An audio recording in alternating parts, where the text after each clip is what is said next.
Okay, I'm hoping that it's now loading because before it wasn't loading. So this is the third try now, third try of the of the live stream show. Hope you are well wherever you may be. Hope you are tuning in wherever you may be. Hopefully it's all loud and clear and you can hear me loud on the microphone. So this is a live stream show number 2, a little bit of a looser format than my obviously standard podcast, the Excellent Zinger Show on this channel. I've just gathered up a couple of links and stuff that have kind of, piqued my interest over the week or just no, over the last couple of days. Kind of get into that. So a little bit different of the format, but same old entertainment, live and direct from me to you, obviously. Hope you guys are well wherever you may be. Of course, first time tuning in, or a second time or third, or whenever time, make sure you smash that like, hit subscribe, and of course engage in the comments. I'll be reading them as I go along. I've got a little chat box opened up so I can see whenever people comment and all that good stuff, so make sure you get involved and let me know your thoughts as I run through a couple of topics here and there in it. I run through a couple of things, so make sure you get involved. Let's do the thing. Let's vibe together as people vibe together. So what do you want to get into? Let's see some stuff that I've seen on the interwebs over the week. Oh, so this happened when this is a couple of days old, no, week old, or maybe a week old. Yeah, New Year's Day. So big up Cosmopolitan. So I'm sure most of you are aware with this whole cover controversy has happened over the last week or couple of weeks or so since they've obviously put it out. Perfect timing from Cosmopolitan magazine, right? They put out this cover, or 11 covers celebrating different women, I guess, in terms of unconventional wellness images. And I guess the most controversial of them all was, of course, the fairly rotund ladies out there. This sort of stuff didn't really catch up any steam, or this lady didn't catch any steam either. But obviously the bigger girls did. And first, it's basically clever trolling, right? It's good little tactic to kind of make sure people are talking about a magazine that probably doesn't get spoken about unless they put these sort of covers out there. That's one thing. So it's a clever way to kind of gain some traction, especially during the lockdown. I doubt a lot of people have actually picked up the physical copy of the magazine. I doubt they've probably sold a lot of subscriptions, but they've definitely gained a lot of clicks on their website, and that's primarily why a lot of these magazines and news companies hang around in it. They sell ads on their site, so if people click the article, they talk about it online, they're arguing about it in comments, you're just basically adding more coins to their overall bank balance. So again, genius marketing campaign. But I think for ladies overall, it must get a little bit frustrating. I would imagine if you're a lady, it must be a little bit frustrating that these same magazines that are promoting this idea of a certain image, they were basically elevating a certain body type as the perfect body type, and now coming back and telling you that you're perfect at whatever size you're at. So they basically devoided you of your self-worth and your self-confidence, and then now they're trying to tell you that where you are now is exactly where you should be.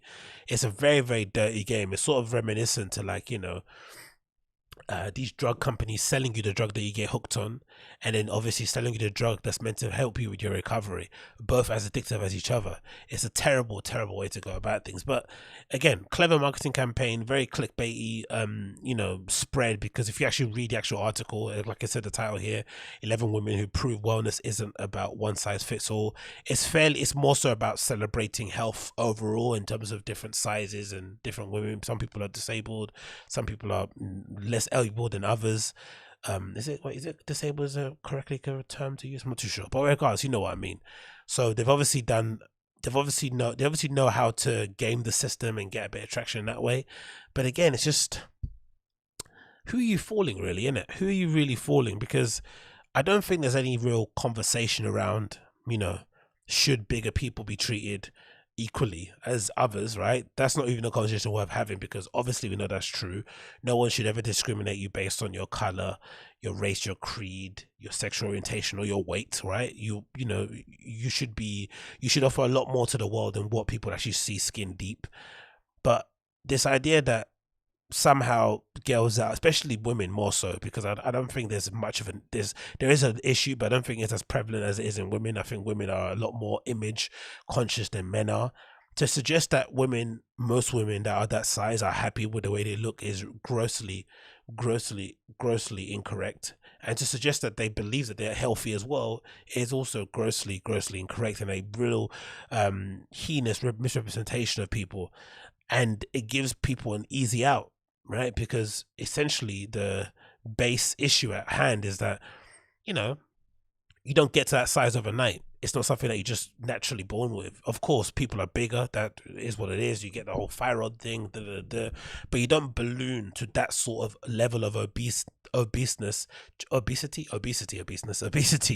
just through being born in a particular family. It's something that obviously happens over a period of time. Now, is it healthy? Probably not, because you're obviously diminishing your life expectancy and all that good stuff. Should you be respected as a human being? Of course you should, but why is it being celebrated on magazines? Like, your value is intrinsic. Your value should come from what you get from your friends and family. It shouldn't come from being plastered in front of a magazine and forced down people's throats. That's not how you should attain any sort of self-worth, I would imagine, right? Your self-worth should be inward, which is why for the most part, I think, even with the whole Lizzo controversy, you saw that happening a while back, right? I think a lot of people sussed out Lizzo because you could see in her eyes, you could see that she didn't really believe that she was the face of the fat acceptance movement. You could see she really wanted to be a slimmer or a smaller girl, but she just couldn't get around to, instilling the discipline needed and maybe the work ethic or whatever it may be to get to that level. Because obviously it can be done. We've seen many transformations over the years. This whole idea that you can't be done on a certain size is ridiculous, but it just requires a lot of work. And I think people sussed it. But there are some people who are bigger and are more than happy to be the size that they are, but they're also not, forcing it down people's throats. And I think those people are the ones that you just leave alone. You don't really bother too much about. But again, I just think it's diabolical, man. This beauty industry, the fashion industry, has made women, a certain segment of women, feel like they're not, represented in any way, shape or form. I remember watching this video on YouTube of this bigger girl going to a shop and trying to buy some clothes for herself and having to go right to the back of a massive department of a high street store. It might have been Haitian, I'm not sure which one it was. And she had to go, through this aisle, that one, all the way into the back in the corner next to the change room. That's where they put the kind of plus size clothing, and it was specifically a plus size section. So, how more, you can't get more demeaning than that. You already feel uncomfortable in your own skin, and you're made to go right to the back in a section that is only kind of put there for people that are made to be your size. So it kind of alienates you from just the general clothing that's around in the area. And naturally too, it's still not going to fit you, because generally they're sort of, their sample size is far smaller than what you are. So the fashion industry has created this problem in the first place, right? They don't accommodate the regular everyday woman. They sort of have this weird fetishization with youth, when really we're not all, you probably spend more, you spend more of your life being older than you do being younger. And the older you do get, the bigger you get, right? On average, it's pretty difficult to maintain the same size that you are when you're 18, when you're in your 30s, 40s, 50s, whatever it may be. So if anything, they should be catering it to women, especially women, for the most part, if you're going to be childbearing, your body's going to change, hormonal, whatever it may be. You're going through different phases of your life. Things change, things go in different directions. But this desire to look pretty, this desire to look cute, to wear something nice, is always going to be there. So it would probably serve them better to be accommodating of the average woman than for it to be a thing where they're sort of fetishizing this really slim 17-year-old who's got an amazing metabolism, can eat what she wants and still maintain the same size, because that's not realistic, and it's not what most women go through. So yeah, I don't know, man. I see this sort of stuff and I'd love to get annoyed by it. I just feel sorry for girls in general who have basically been sold the size 0 pill. And now, years later, they're now being told, hey, you're beautiful at your size, take this pill. And it's demeaning. I think so. It's demeaning, exploitative. It doesn't necessarily go at the heart of the issue. And it just kind of puts a bit of a plus on a massive gunshot wound.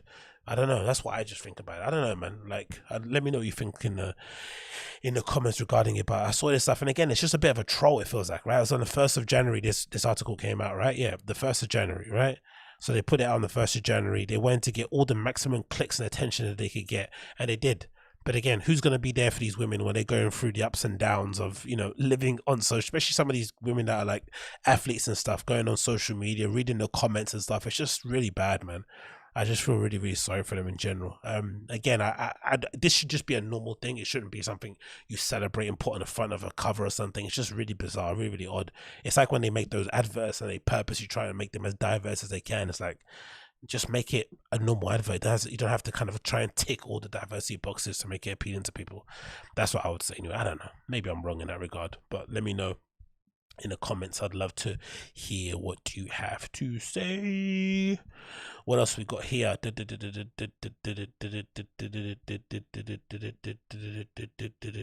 Oh, this is one. So we've got that one. Oh, it's funny thing.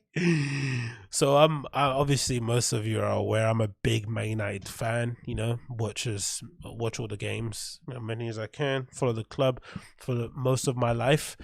We're going through a bit of a transition period. It feels like it's been, transition close to a decade so far since Sir Alex Ferguson has retired.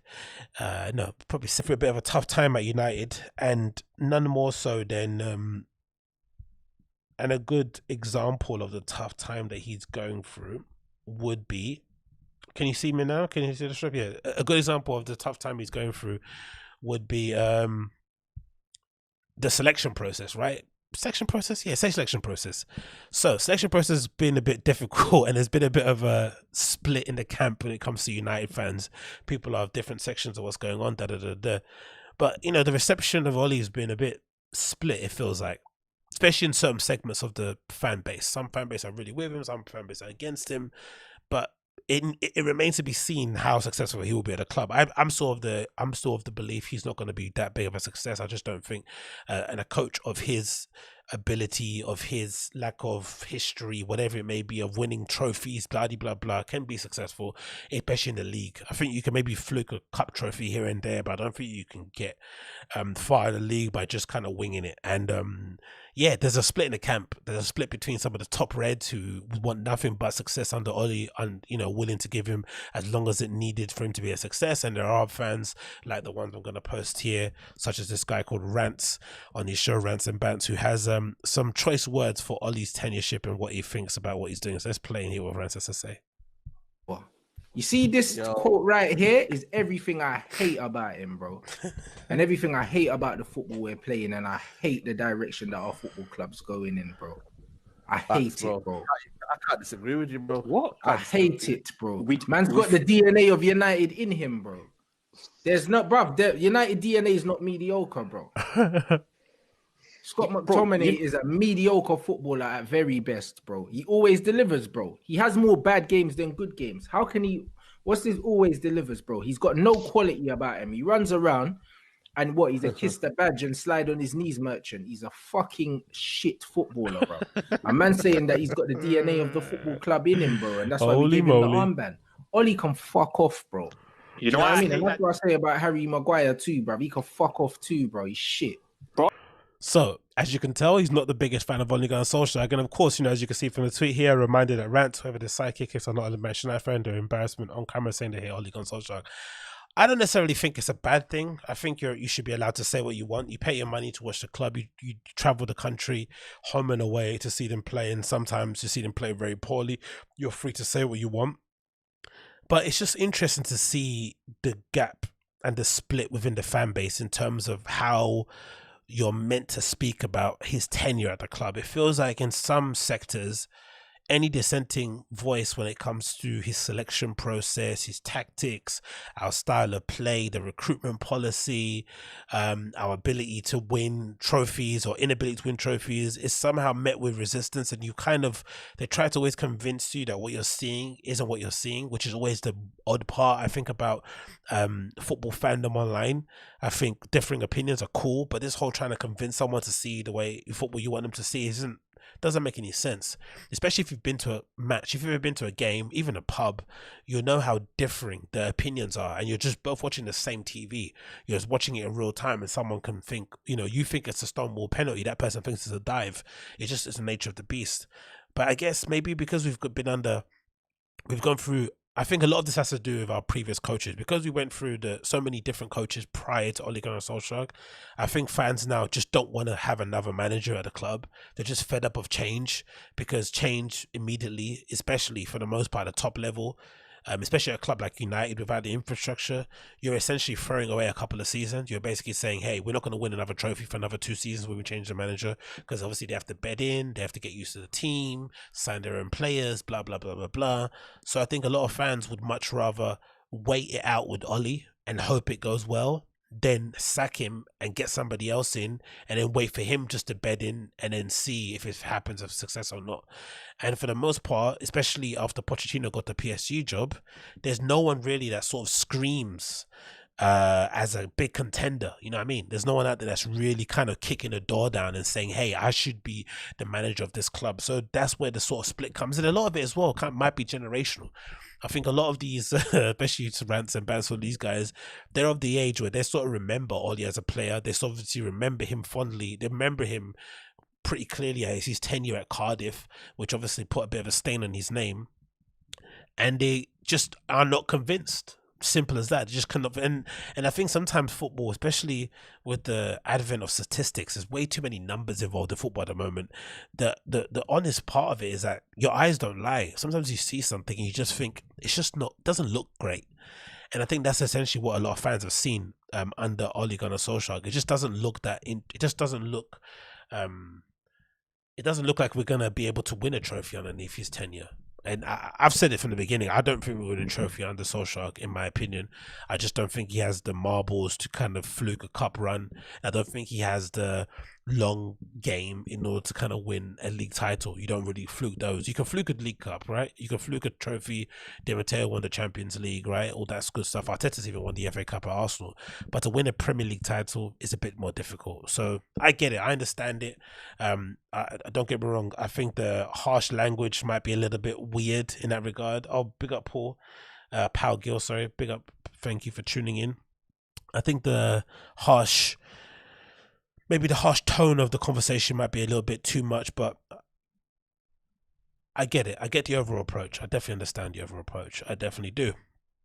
What else do we have here? Oh, this is the one. Yeah. So, I don't know. Have you guys seen the new North Face and Gucci stuff?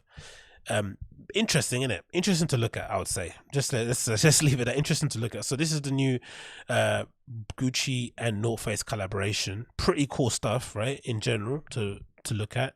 A very odd collab, but maybe a bit on brand in terms of North Face basically branching out a bit more, or branching into the fashion industry, leaning into it a bit more. You saw the collaboration they did with, I think, Maison Margiela a couple seasons ago, it might have been. Obviously they've got a long-standing collaboration with Supreme, but they're starting to infiltrate more of the fashion sphere. You saw them reintroduce the 90s range or 80s range. I think they're doing retros of like old shapes of Nuptsis and other bomber jackets and all that sort of good stuff. So it's obviously a concerted effort to kind of diversify their clientele. But this collaboration came out of nowhere, really, for me, in my regard. I didn't really see this coming anywhere. I don't, when you think of Gucci, you don't really think of outdoor wear, right? You don't really picture yourself wearing penny loafers when you're out in the fields with your friends, but c'est la vie, or even jeans for the most part, right? Especially bell-bottom jeans. But I guess you got to swag out where you got to swag out. But the collection itself looks pretty cool. Great use of the logos and and the prints, whatever it may be. I think I said before in a previous show that I think the beanies would be an instant sellout because it's probably the cheapest item to get, I reckon, in terms of the entire collection, and something you can wear pretty easily. But yeah, some great stuff in general, bags, jackets, coats, vests, the conventional stuff. But the one thing that really that I think has been on everyone's sort of radar has been this kind of massive Nuptsi with the Gucci print all over it, right? And I think I'm going to get it here, see if I can load it. A$AP Rocky wore it recently in a video where he's kind of freestyling with all his homies in New York and all that malarkey. But this jacket is meant to be the pièce de résistance. Oh, it's not there. There it is, isn't it? It's here. This one there, right? That's the pièce de résistance in the entire collection. And I thought, oh, this jacket is really nice. Incredibly good. And I think there's a girl from Love Island posted a picture of herself wearing one. It looks really good. It's really chavvy. It's kind of trashy. It probably would lend itself to people that are into logos and brands, right? And I think you can see those here on the screen, right? I'm not going to make any more mention of it, but you know what I mean. And I thought, oh, this is quite a cool jacket, isn't it? I wouldn't mind getting one myself. And then the pricing information for it come out, and guess how much it is? Just guess how much that jacket is. Scroll down. Look at that. 2,500. Oh my god. For sure this is probably going to get faked by many Chinese factories, Dalston markets, Hackney markets, Canal Street, wherever you are at, where you buy your sort of Fugazi designer brands. I'm sure they're going to try and do a kind of crappy copy of it, but that is mad, isn't it? 2,500. Now I'm not too sure it's because of the amount of, I'm not too sure if the actual print of the Gucci fabric thing is expensive itself, the actual material that they use, right? Sort of similar to like the Louis Vuitton print that they use. The actual leather itself costs a lot of money, hence why the bigger bags you get, the more expensive they are. That's use a lot more leather. So I'm not too sure if that's the thing, but 2,500 for a bomber jacket from North Face is nuts, isn't it? Obviously, it's got the Gucci pattern emblazoned all over it, but god damn it. And I wouldn't imagine it's a jacket you could wear a lot, right? I don't know, maybe you could. I think if you pay 2,500, you're definitely going to wear it more than once, but it's pretty striking. It's not like an everyday work jacket, for instance. It's not like a Patagonia. I was just thinking, wow, I was really surprised. Maybe I shouldn't be, but I really was. And then the t-shirt alone, $650. You want to see it got the sweatshirt, 1,200, and then what's a beanie going for that I thought would be a good seller? $450, which I'm assuming is going to be about the same like for like when it comes to pounds. They don't really convert. It's not really going to be converted into pounds. It's probably going to be a like for like currency flip. So it'll probably end up equaling about £400 or $350, if that. Probably the lowest, but that is insane, isn't it? Obviously, I think the t-shirts as well will probably go for a bit.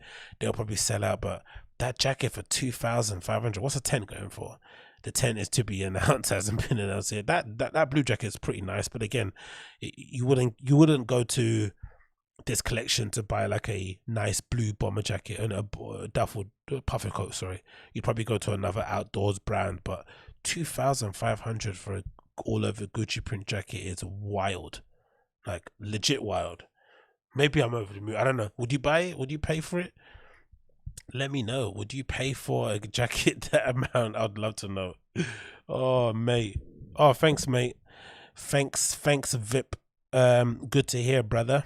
Good to hear. But hey, what do you know? What do I know? What do I know? What else we have here? We got some info on some dunks that look pretty good from Hiroshi Fujiwara and Fragment. I quite like these pink yellowy ones, and I like the fact that they sort of like inverse the colorway on each shoe. So I guess the left shoe is pink and yellow and pink, and then the one with pink and yellow. I think they've done the same for that model as well at the end, right? So that looks pretty interesting. Hopefully those come out very soon. I know I said before I hate dunks, but you know, I'm a little bit of a Fragment whore, so that obviously changes due to who does the actual collaboration. I'm a hypocrite. What can I do? Then we've got this one. This is courtesy of Hypebeast. It's a really trendy running brand that again I stumbled upon on Instagram actually. So an odd thing, because I don't really pay much attention to their brands on Instagram. Some of the stuff that gets sponsored on Instagram can be a bit dead, right? You can imagine a person that would make Instagram ads for their clothing brand, they're probably not selling the best of items, I'd imagine. Just my assumption. It's either really high-end brands like a Balenciaga or something, right, doing paid ads, or it's like a smaller brand that's sort of kind of getting their foot in the market, trying to gain a bit more traction and engagement on their page. But you know, it's rarely do you see anything worthwhile. But I stumbled upon this brand called Satisfy, sort of like a hipster running brand that they put this collection together. It's courtesy of Hypebeast. Said Satisfy heads to Norway to put winter running capital to the test. And yeah, man, interesting approach to a running brand, right? Because again, I tend to adopt the idea that I'd much prefer to go to a specialist running brand instead of buying like a trendy one, like a kind of what do they call it? Like an athlete leisure thing. I'm not really into. I'd rather go to like a Under Armour, a Nike, an Adidas, whatever it may be called, a Hoka One. You know, I'd rather go to an actual brand that specifies in that sort of lane than go to like a trendy hipstery sort of brand. But this stuff looks pretty interesting. Again, I'm not too sure why you'd want to wear a tie-dye t-shirt in the snow, but hey, I guess it is what it is. But I like the caps. I quite like the shirts. They've got some pretty cool running jackets with a 3M.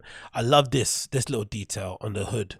So you've got like a classic hood that you obviously put on when you're running, but they've also got this little pull tab on the middle. So basically, whenever you run, you'd know that the sort of the drawstrings that come around on the outside edge, they can get a little bit uncomfortable and it can kind of ruin your field of vision. But when you get them on the back, it sort of squeezes the head in so you don't lose your field of sight. It's really, really cool. So I love that little addition there. Obviously you got the 3M logo in the back. I love the running belt pack, which I'm a big fan of. I use mine all the time. I've got it somewhere, doesn't matter. But it's a little belt that you kind of put your phone in, all those sort of gizmos in, which is pretty cool. Again, good use of pockets, I guess, for phones and all that good stuff. Nice leggings, but I don't know, man. The stuff is fairly pricey. The juxtaposition of that tie-dye t-shirt to snow is funny. Again, a good little thing with a cap. They've got the little pull tab sort of harness here at the back instead of a clip or a belt or anything, so it's a little easier to adjust when you're on the run. Itself, that looks pretty interesting. Again, you got the running belt with the 3M. Again, pretty cool, but it's a bit much, isn't it? It's a bit much. A luxury streetwear, a luxury running brand. Again, you'd probably be far off. You'd probably be better off just buying it from Nike or Adidas or whatever. But I like the approach, man. Interesting, isn't it? Massive tab on here on the hat. How to wash the actual thing. But it looks cool, doesn't it? What do you reckon? I think it looks pretty cool. Again, I found this brand on Instagram. I thought it was pretty interesting, to be fair. Interesting approach. You'd never actually think that this thing would be, there's a lane, but I guess there's a market out there for trendy running gear. I never thought there'd be a thing, personally. I thought, you know, you just buy a running gear and it's sort of more it's sort of like function, more so function over fashion. Obviously it's changed over time with stuff like, what's that brand that everyone wears? Oh, with the sort of rhino, was it horse? I don't know what it is, but you know what I mean.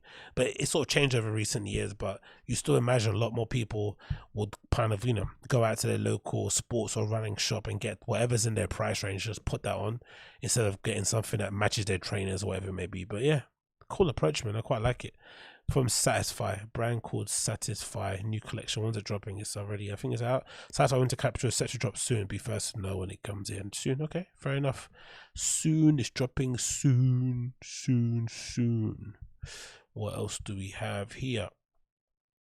Yeah, fair enough. Nothing wrong with function, looking great. I'd buy a Satisfy Pro. Yeah, fair enough. Okay, maybe it's just me then. Maybe I'm just the traditional old fogey that wants my clothing to be a certain, you know, way. I'm not too sure, but I'm sure they don't need my expertise for that once. Okay, let's change tact a bit. So obviously most of you guys are aware, especially my American listeners, of the madness that occurred at the Capitol building over the last few days.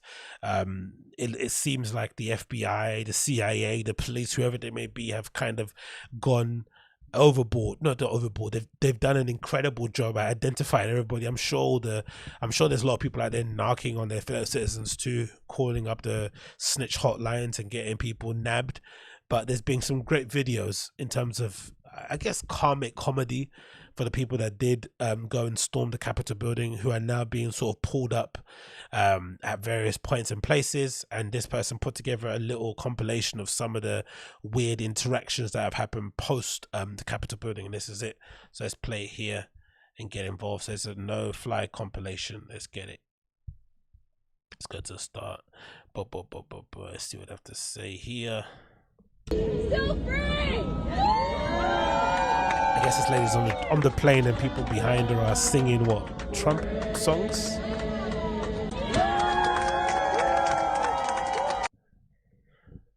On the way home.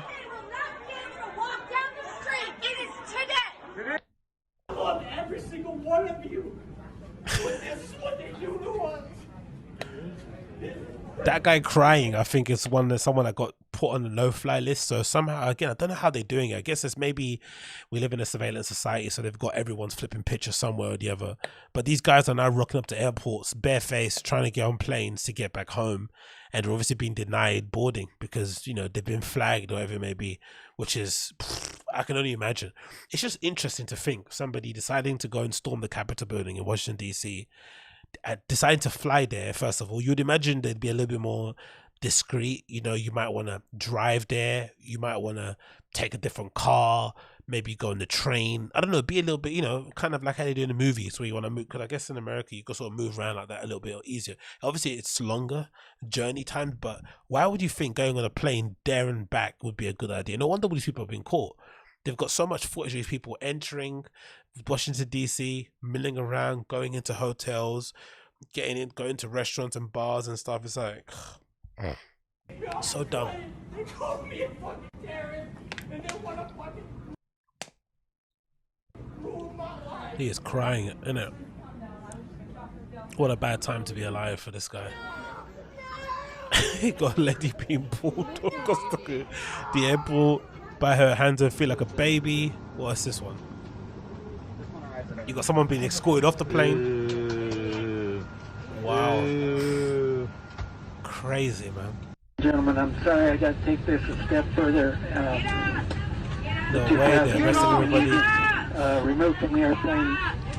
Just to be like even, I'd say the only concerning thing, again, from the outside looking in, I have no idea what the political situation is like in the US, but from the outside looking in, it is a bit odd that they're rounding up all of these people who went to the Capitol building very quickly. But then you didn't see the same sort of energy being put towards some of the BLM protesters. Now, again, you saw a lot of Antifa people getting arrested, of course, for, you know, donning the black gear and burning stuff and beating people up. But for some of the BLM protesters, I didn't see the same level of police intervention. That's the only thing I'd say. So it's a bit odd in that regard. Maybe I'm wrong. I don't know. Maybe, you know, the idea that they stormed the Capitol building is it's a far more serious crime than maybe protesting outside of a Wendy's, but still, it seems a bit bizarre. Refusing to do that, and we can resolve this easily, but at this point, I have to ask everyone to leave the airplane. Still shouting. You always maybe it's again, it's different here in the UK, but the last place you want to be an inconvenience to people is on airplanes, right? No one wants to be at an airport. No one wants to be in an airplane. It's a tedious experience. It's annoying, frustrating. It's never up to you. Like when you get on the plane, what happens? You're just kind of left to you just leave it to the gods. So whenever you do finally get on a plane, you just want to be as of little trouble as possible so the plane can lift off on time and you can arrive at your destination. But it seems like in America, they take great pride in holding things up. In like, no, I want to get my way, so I'm going to inconvenience everybody on this thing until I get my way. And rarely does it actually work. I don't know, maybe it's a selection bias. Maybe we only see the videos online of people that get chucked off, and the ones that do get their way, we don't actually see them. But it's a very odd approach to do stuff. Like, it would never run in the UK. No one would ever let you just, you know, I don't say let you, but there'd be a lot more shame attached to getting up and ranting and raving at people on an airplane, because you're inconveniencing people who have various commitments that they have to attend. You know what I mean? It's just obviously it's not fair for the people on there, but it's just not something that you want to do. Oh my God! Take your IDs and your boarding passes. You can leave your personal belongings if you're going to reboard. Please do not get involved in the altercation, or you will not reboard. She's still shouting. And I guess they're finally getting taken off now. Getting recorded. You gotta love it. Of course, I've got seen it already. Let's follow that on. This is the sad one, isn't it?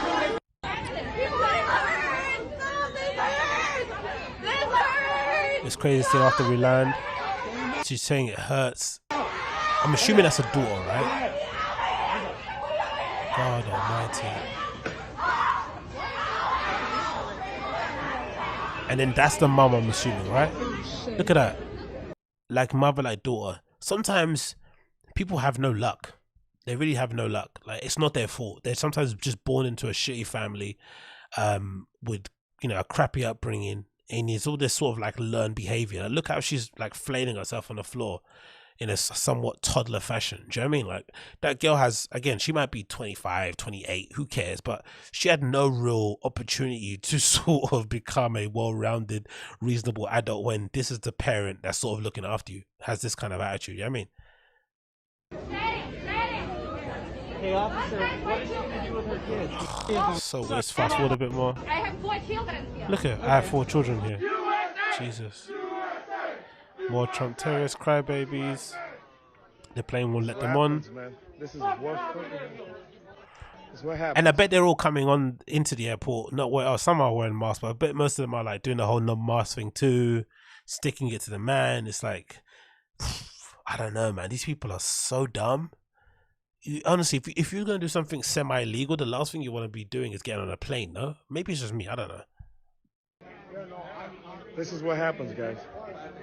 This is crazy, yo. It's crazy what this freaking country's turning into, dude. It's crazy what you're turning into, mate. It's fucking sad. Freedom of speech. Crying about freedom of On the speech. no-fly list for being radical white terrorists. I wonder how do you get off a non-fly list? I wonder how you get off it, because it must take a lot to get on one in the first place, right? And then to take yourself off that must be very, very difficult. And I'd imagine have you ever tried to get a refund from an airline? It's an absolute ball ache, right? It's really, really hard. It's like pulling teeth. So I can just imagine what's involved in trying to get you off of the blacklisted list in terms of a particular airline.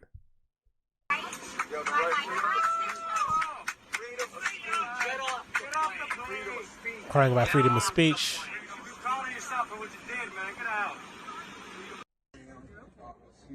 Kick these people off the plane because they support President Trump. And you got all these fucktards running around. What a weird country, man. Doing nothing. 30 cops over here. Oh, not a weird country. What they're going through a weird time. I'm still optimistic that they're probably going to be able to heal. Maybe not under Biden, who knows? But I think over time things will change. But god damn it, the rift, man, between red and blue is strong, isn't it? It's strong. Again, these are people on the fringe, don't get me wrong. They're not, I don't think they represent the most reasonable Republican views and stuff, but surely, man, this is a tough road to come back from, and it really is. But there definitely will be some healing going forward. There has to be, especially during COVID. You'd imagine so. Rest of them going everywhere. All these police everywhere. Because they were waiting for these people to get put off the plane. Arguing here, this guy's not even got his mask on properly. Jesus Christ, let's forward a bit more. What's we got here? Weird arguments, man. Behave. Ever. The greatest one we'll ever have. That's always an interesting statement, isn't it, right? He's the greatest president we've ever had. Subjectively, obviously isn't. But, it is what it is. Interesting people, man. Very interesting people going through an interesting time. I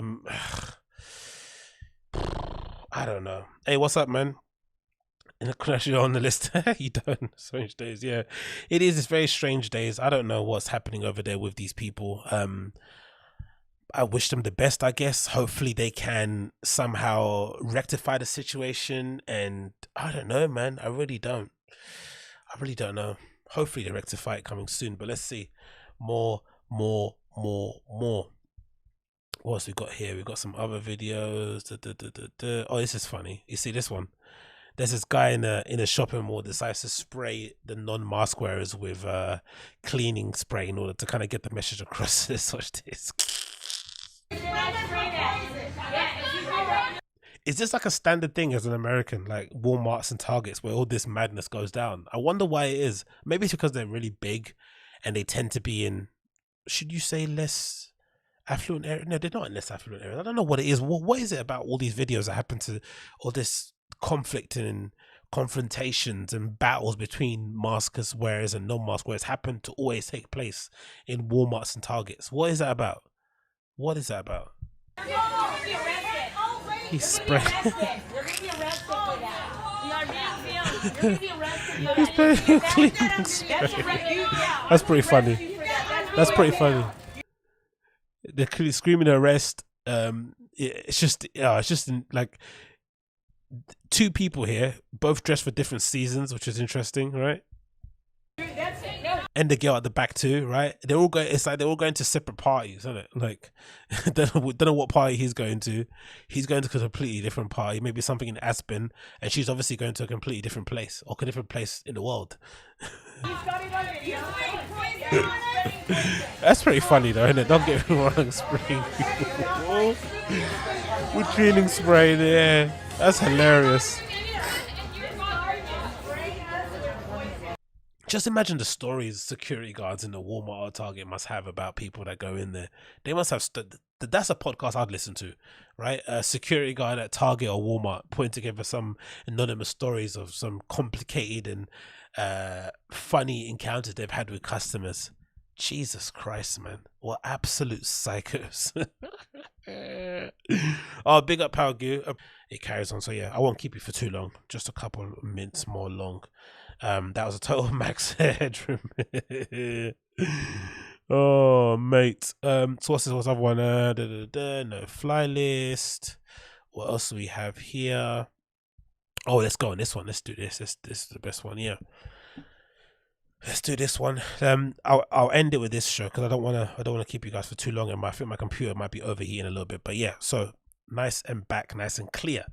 So I think most of you have seen this video already, right? Of the Soho Karen, the young lady from New York who got into a bit of a kerfuffle with a young black kid and his dad.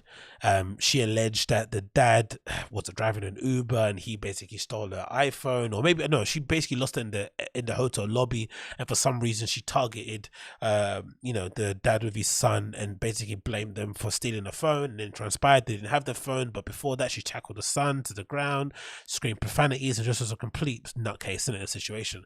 She's gone for a bit of a whirlwind last few weeks or so. She had a bit of press online. She had TMZ interviewing her, Gayle King on CBS this morning, and then the following day I think she got arrested, and now she's being charged with various things.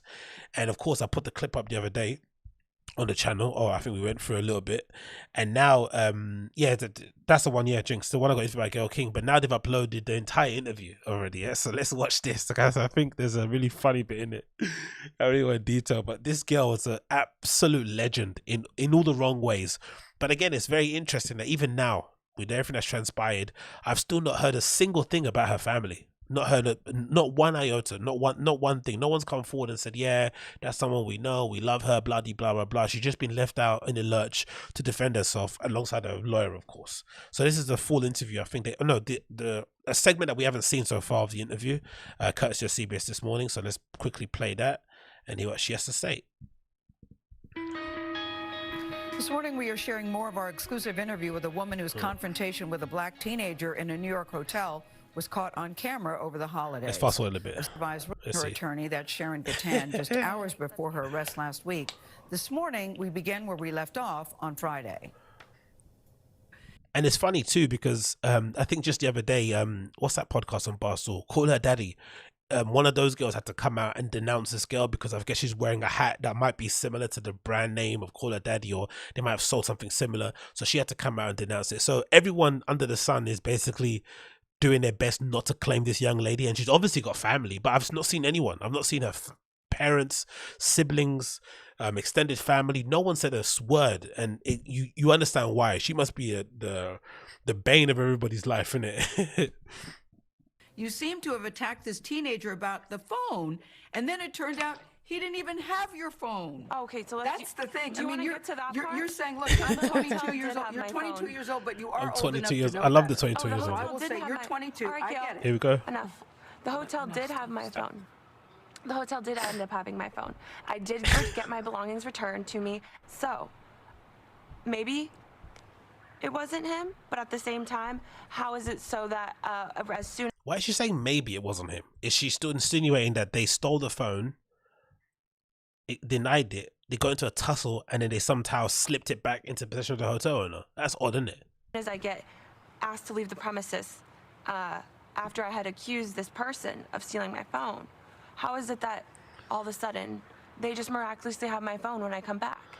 And it didn't seem as if my accusations really bothered the son and the father, because they were just enjoying a nice meal right after this whole encounter. So what did she want them to do? Again, this girl is like, I think I've said it before, she's the perfect representation of the modern age that we're living in. Like she there's nothing surprising about this young lady, right? Nothing surprising whatsoever. You definitely understand her as a person just watching this. You get where this can come from. There's a sense of entitlement, this sort of like just lack of understanding, comprehension in general, right? She can't even get in her head how this could be seen as offensive, or this could be seen as damaging, or this could be seen, or she can't even understand how it can even paint her in a bad light. So her justification for why it's not a big deal is because when she returned to the hotel to pick up their phone, the people that she accused were enjoying their meal. So what did she want them to do? Did she want them to be outside crying? What's justification enough for not being falsely accused of something? What's the reasonable reaction? They tried to move on with their day. They tried to chalk it up as an odd encounter, but she wanted to see them, bawling their eyes out or something. Honestly. But all I'm saying, I don't know if you, Mia, is I want this to be over, and I'm sorry. Whether they were so I would bothered love by to your- make this short and I don't sweet, know if Gail. Mia, I want to go back to that day. Take us back to that day. We've all seen the video. Okay, so I arrived back to the hotel after grabbing some. And also, who advised her this was a good idea? I guess maybe the lawyer wanted to like put a bit of positive spin out there because she's obviously being portrayed in a negative light online. You know, I think there was a video, I mentioned there was a video of her being interviewed by a TMZ guy before she got into a car and she sounded a little bit like a dick. And then of course, you know, the things that transpired during the video didn't paint in a good light. But why would you do this? Because I'm sure this is going to be used in evidence against her in the court, right? Why wouldn't you just like keep quiet, wait to get arrested or hand yourself in and then defend yourself in the courts? Why would you want to try and speak your piece? Especially, but again, that basically speaks to her sense of entitlement and just lack of understanding. Like she genuinely thinks she came out of this looking good, which is utterly bizarre, really, to be honest. Especially because I think sometimes in reality TV shows, you have somebody who say something controversial, who will, you know, be a little bit of a spicy character. And sometimes you can watch it and be like, oh, I don't know how they don't see themselves. But it's hard, isn't it? Because you're filming a show, right? And you don't see it until months later and it's been heavily edited. But with this episode, she saw what the reaction was online pretty instantly when a video leaked, or the CCTV video, the iPhone video recording from the dad. She saw the reaction quite instantly of what people thought of her. And yet she still was defensive, still came out all guns blazing, still was shushing people on national TV.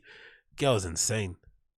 Starbucks. I had noticed my phone had been missing, so I just approached the hotel manager, asked him if he could kindly just check the footage. In my She opinion, didn't say I that. was like, okay, any person walking down could possibly be the person that might have had my phone. I wasn't racial profiling whatsoever. I'm a woman. I'm Puerto Rican. I'm like a woman of color. I'm Italian, Greek. I was surprised I didn't hear this in the first clip. I honestly surprised she didn't say something like, I have black friends. What an insane justification.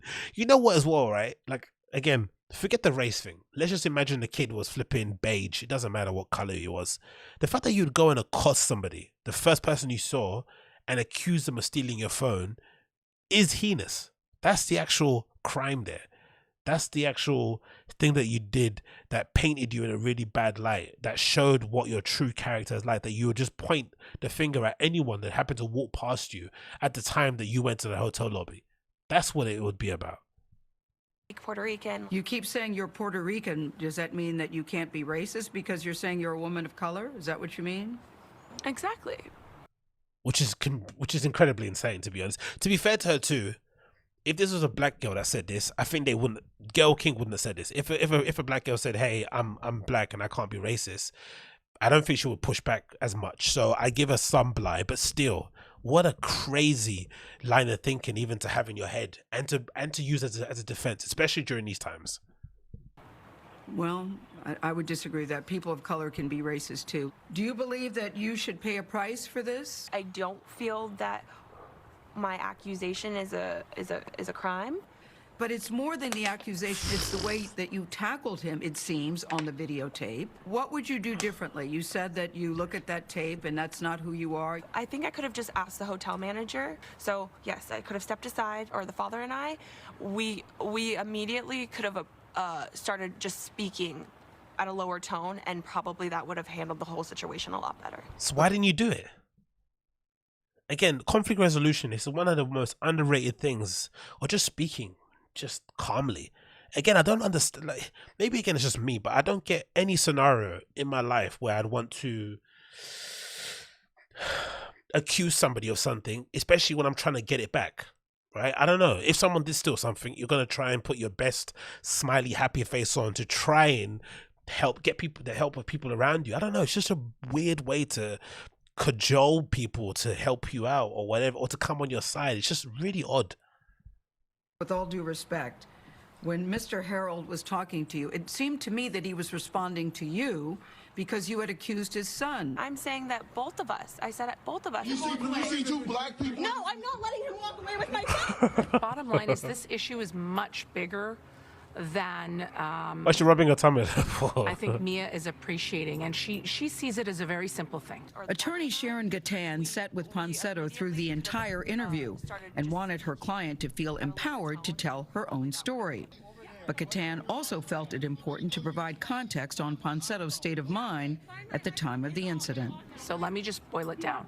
She was a 22-year-old woman alone in New York. No one is with her. Man, to be a defense attorney, imagine trying to defend this. You see this smug, entitled, incredibly immature person coming to you, trying to defend themselves against something that's pretty indefensible. Again, it's not something that she should be chucked in jail for. Maybe a fine, maybe some community service here and there, but just a pretty shitty person, with who's probably been brought up poorly, and then you're having to try and defend their actions, and the first thing that comes out of your mouth is that they're 22. Huh? But this is what you have to do. It's what you're paid to do, isn't it? You have to do something. 22 years old. That's the defense. Entire contacts, flight arrangements, Wi-Fi, emails, Apple Pay, her funds, her money is all on that phone. She agreed that her behavior and her actions were definitely less than elegant, shall we say, and less than graceful and less than what anyone else would do, and she agreed, and she wouldn't have repeated it. It's been reported that your phone was returned to you by an Uber driver. Is that true? That is not true because I arrived at the hotel with my phone in my hand. Okay, who returned your phone to you? The hotel receptionist. Where'd they get it from? Where had the phone been? Why don't we ask the hotel receptionist? Mia, to be honest, I'm telling This girl. I don't even know if it's even worth even sending her to that. What she? Someone like this doesn't change. Like, I don't know. I'm not really a big believer in people.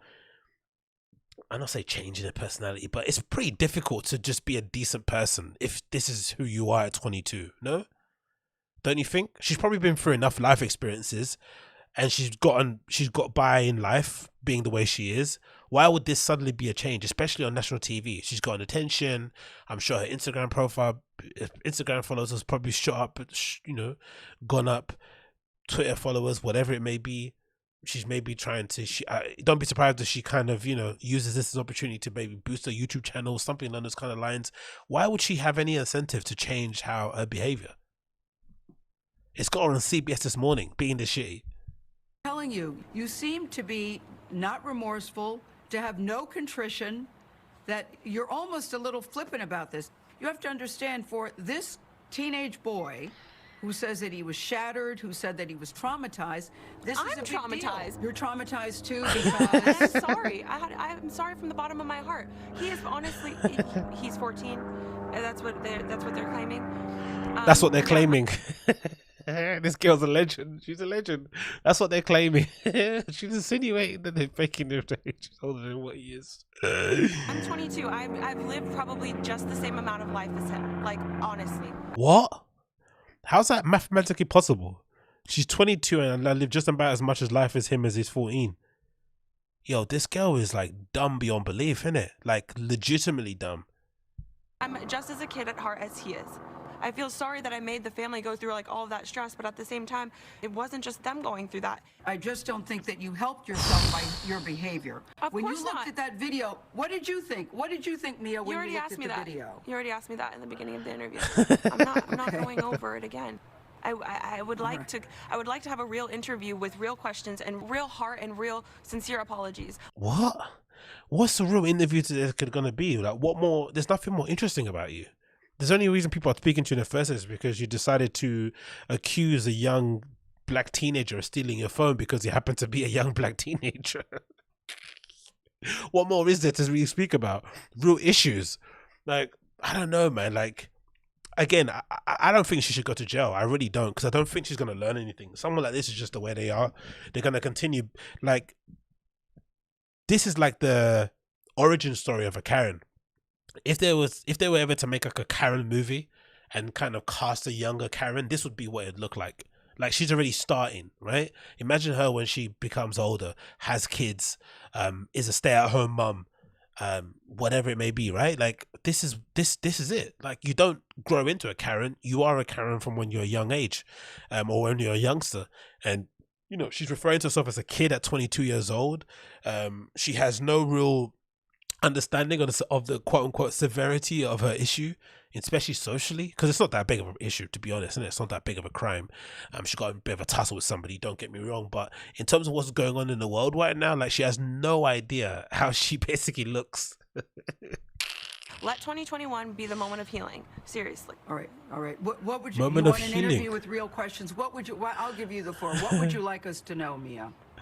That I'm sincerely sorry to the family, and the dad and the son for making them feel as if I was racist towards them when that is not my intention.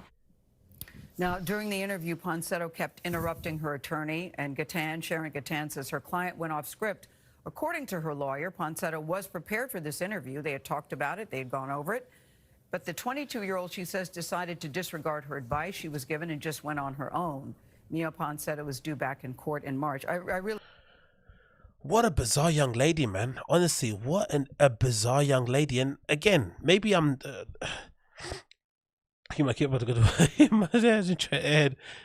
Maybe it's just me, right? What's it?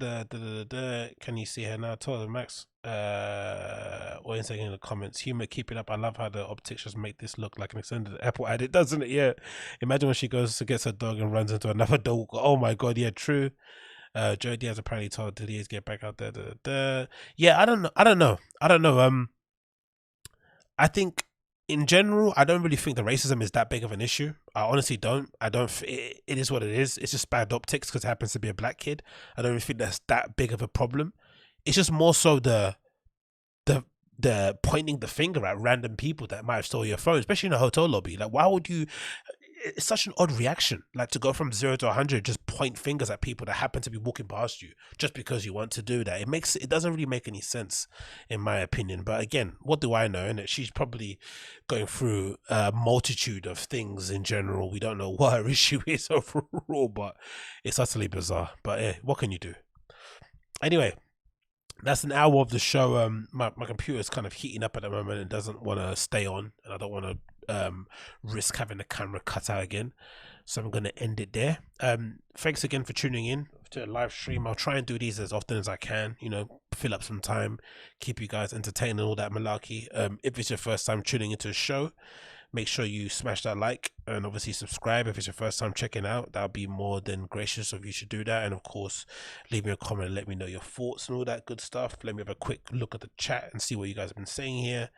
At this point, she just needed to own it and apologize, but she doubled down on the Karenness. Of course, yep, self-redo, you're definitely right on that one. Jinx said, I love how the optics just make this look like an extended Apple ad. Of course.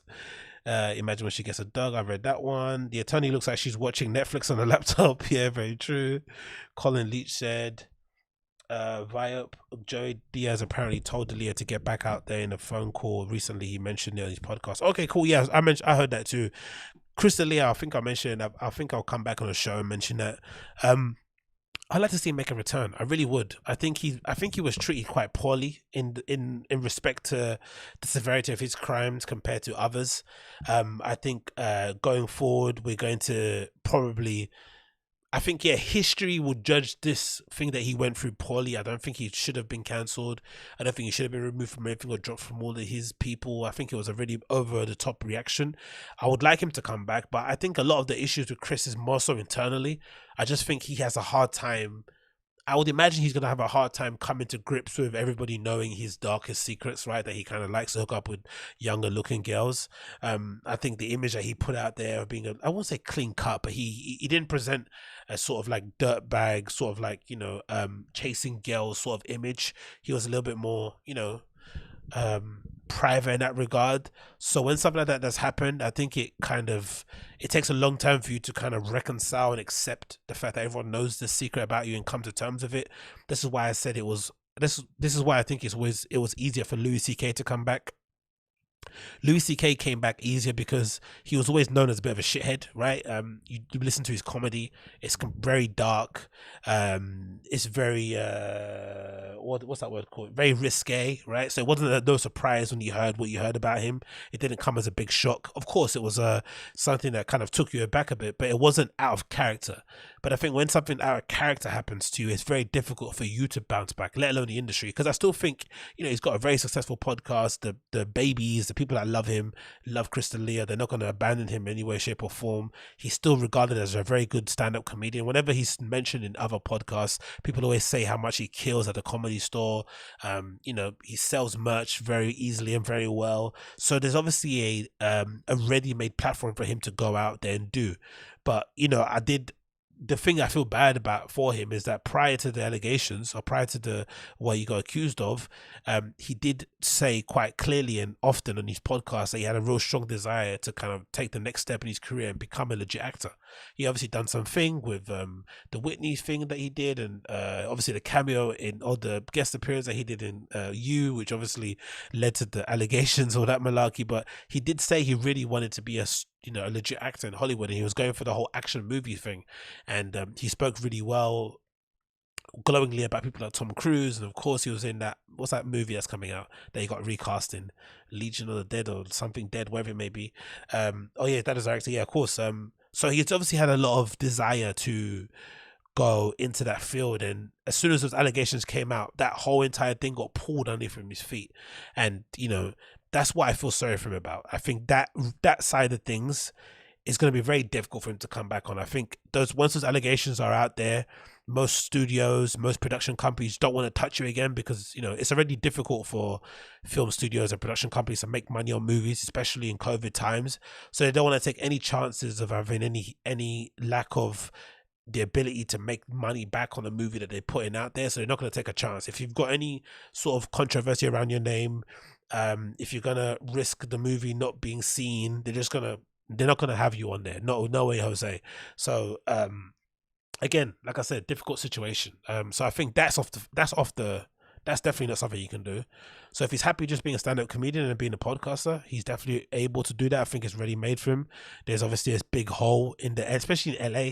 There's not a lot of good LA stand-up comedy. No, there's not a lot of LA based podcasts out there still. Joe Rogan's obviously left. Fire and the Kid's obviously gone for a bit of a crappy time. What else is it? Not Kids. Yeah. You got Tiger King. They're doing Tiger Belly. Sorry, they're doing pretty cool. Your Mum's House is still around, but there's still a gap there. Oh, thanks for the thingamajiggy, the donation or super chat, Colin. Appreciate that. They're going through. Your Mum's House is still around. Not Legion of Skanks. Then New York. You got Tiger Belly. You've got Andrew Santino. That's about it, right? But there's still room for him to do his thing. So I'd like that to happen. But I'll be interested to see, personally, when he does come back, I'd love for him to address the lack of support that he got from his fellow stand-up comedians in this industry. I'd love him to say something about that. I'd love him to talk about how it was to basically deal with it behind the scenes without having his friends support him, because there's no denying Chris brought a lot of value to a lot of podcasts. He contributed to some of the most legendary shows, especially on T-Fat-K, alongside Will Sasso and Brian Callen. I think that might still be one of their most highly viewed episodes, right? He was really instrumental in basically giving that whole scene a lift. So for him to get accused of what he's been accused of, and then to have nobody back him, right, publicly for the most part, apart from Theo and Joey to some certain extent, and the only reason, I think the only person that really came out hard for him, who was it that came out hard for him? Just not even his friend, maybe even Ethan Klein, I think, from H3. He might have said something really nice about him, and they're not even that close. So I can imagine how that must have felt behind the scenes. So I'd love for him to come out and really speak openly about that. Like, hey, how's it to deal with the fact that you were really popular and you were everyone's favorite comedian, and then somehow, it just changed and no one went to back you up? And yeah, I wonder how you'd feel about that. I'd love to hear him speak about that when he does come back. Hopefully that is a situation. But again, I'm a big fan of him. I don't think his stand-up is as strong as his podcast, don't get me wrong. I think he's probably funnier in conversation than he is on stage, because I'm not really a fan of that voice thing he does, that little voice inflection. He's got a weird voice that he does. He's got a stage voice. That's, once you notice it, it's hard to kind of unnotice it. So that's not really a big fan of. But again, I like him as a podcaster. I think he's, a real good mix up a change for everybody that's out there. So let's see. Yeah, true. Jinx, no one wants to get that kind of stuff for standing up for their own person. Yeah, that's all well and good, but I think there's not when I say stand up for somebody, I don't mean you should condone what they did. I just mean more so the fact that you should be able to say, hey, this is my friend and I'm going to be there for them, support them in any way that I can. But it doesn't mean you condone what they do. And not a lot of people do that. They always do the kind of, I don't know who he is. I never hanged out with him. That's what I didn't like. Just remain silent like Joe Rogan. Joe Rogan kind of does that a lot. Whenever his friends get in controversy, he just doesn't say anything. I would much prefer that. I think that's a lot more honorable because it means you're probably dealing with a situation behind the scenes. But I think the whole distancing of people and sort of making sure you put arm's length between you and them, if anything, it just makes the person distancing look worse. I think of Bert Kreischer when he went on Vlad and basically said he hadn't spoken to Chris D'Elia at all. And then you're like, come on, man. Like, I don't know, man. You would hope friendship would be, hey, I'm not going to be just your friend when you're, contributing to my views and making me more successful, but I'm also going to be your friend when you're going through tough times. You would imagine that would be the thing, but, we all can't be like that. I understand they've got families to look after and all that malarkey, and it's difficult, blah, blah, blah, blah, blah. But still, man, like, I don't know. There should be a little bit more loyalty. That's what I would think. But hey, what can you do? Anyway, like I mentioned, it's been an hour now of the live stream. Thank you much for tuning in. I'm going to leave it there before my my camera decides to die again. I'm not sure why that happened. Maybe I need to make sure I reduce the amount of windows I've got open. I don't know. But it just kept dying on me every time for some odd reason. But regardless, thanks again for tuning in. It's been a pleasure to have your company. Thanks for the super chats for those of you that have contributed. That is much appreciated as well. Again, I'm going to try and do this as often as I can to keep you guys entertained during these dark, cold moments in life that we're all going through at the moment. But again, if it's your first time tuning into the show, smash that like button, hit subscribe. Of course, you can follow me on all my socials. You'll find that in the description below as well. Click on there, get involved, and I'll see you guys again very, very soon. Take care, be safe. It's been a pleasure to have your company. See ya. Peace.